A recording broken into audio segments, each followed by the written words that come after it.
What if I told you that one arrow, just one, decided who would rule an entire country? Imagine being so close to winning everything and then losing it all in a single moment.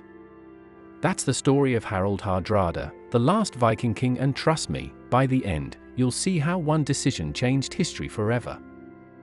Harald was born in Norway a very long time ago, around the year 1015. Life back then wasn't like today: no schools, no games, no phones. It was a world full of warriors, kings, and battles. And Harald grew up right in the middle of it. When he was just 15 years old, yes, about your age, he went into a real battle with his older brother, who was a king. Imagine being a teenager and already fighting in a war. But things didn't go well. They lost the battle, and Harald had to run away to save his life. Now here's where most stories would end, but not this one. Instead of going home and giving up, Harald did something bold. He left his country and traveled far away to start a new life. Think of it like pressing restart on a game, but with real danger. He first went to a place called Kievan and then even farther to a huge city called Constantinople. This city was one of the richest and most powerful in the world at that time. And guess what Harald did there? He joined an elite group called the Varangian Guard. These weren't normal soldiers. They were the emperor's personal bodyguards, the strongest, toughest warriors from all over the world. Only the best could join. And Harald didn't just join, he became one of their top fighters. He traveled across different lands, fought in big battles, and slowly became stronger, smarter, and richer. He wasn't just surviving anymore, he was becoming a legend. Imagine starting as a teenager who lost everything and then becoming a world-famous warrior. That's Harald's journey. People started calling him Hardrada, which means hard ruler. It's like saying he was tough, strict, and fearless.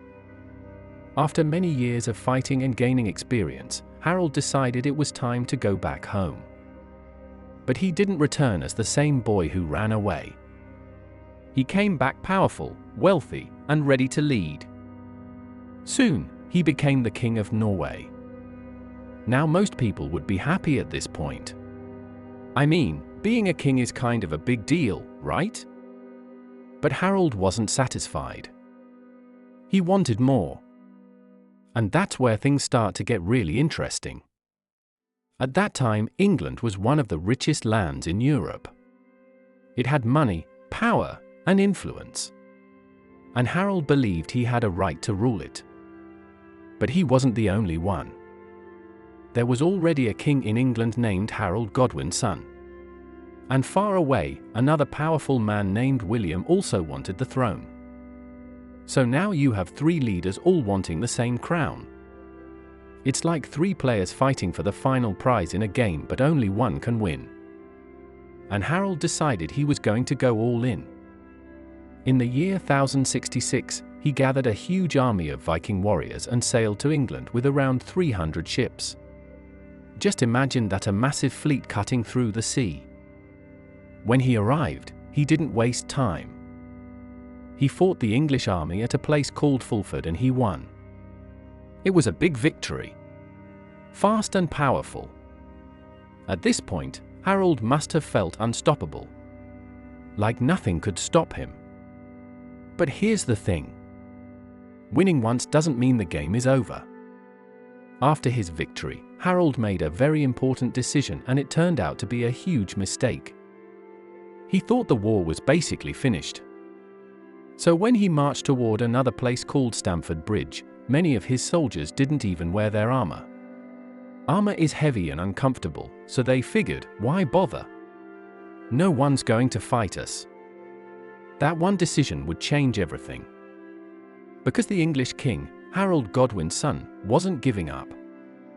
He gathered his army and marched quickly, very quickly, to surprise Harald. And that's exactly what happened. Harald and his men were caught completely off guard. Now imagine you're in a game, thinking you've already won, and suddenly your opponent attacks you when you're not ready. That's what happened at the Battle of Stamford Bridge. The fight was intense. Even without armor, the Vikings fought bravely. They didn't back down. They never did. But this time, things weren't in their favor. The English army was prepared, organized, ready. And in the middle of all the chaos, it happened. Harald Hardrada was hit by an arrow in the throat. Just like that, the great warrior, the king, the legend fell. The battle was lost.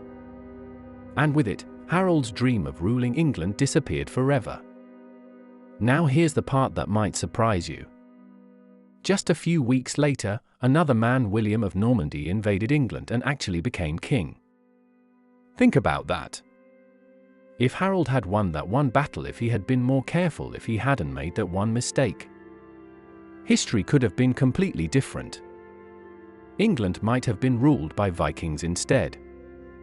Harald Hardrada is called the Last Viking King because after his death, the Viking Age slowly came to an end. His story is exciting, but it also teaches us something important. Even the strongest, bravest people can fail if they become too confident. Harald was powerful. He was experienced. He had won many battles. But he underestimated his enemy, and that cost him everything. It's like thinking a test is easy and not studying only to realize too late that you weren't ready. Harald's life shows us that success isn't just about strength, it's also about staying alert, being prepared, and never assuming you've already won. He came closer than almost anyone to changing history, but one moment changed his fate. And that's why people still remember him today. So next time you think something is easy or already done, remember Harald Hardrada, the king who almost had it all, but lost it in a single moment. If you enjoyed this story, you'll definitely want to see what happened next, how William took the throne and changed England forever. Hit like, subscribe, and let's keep exploring these amazing stories together.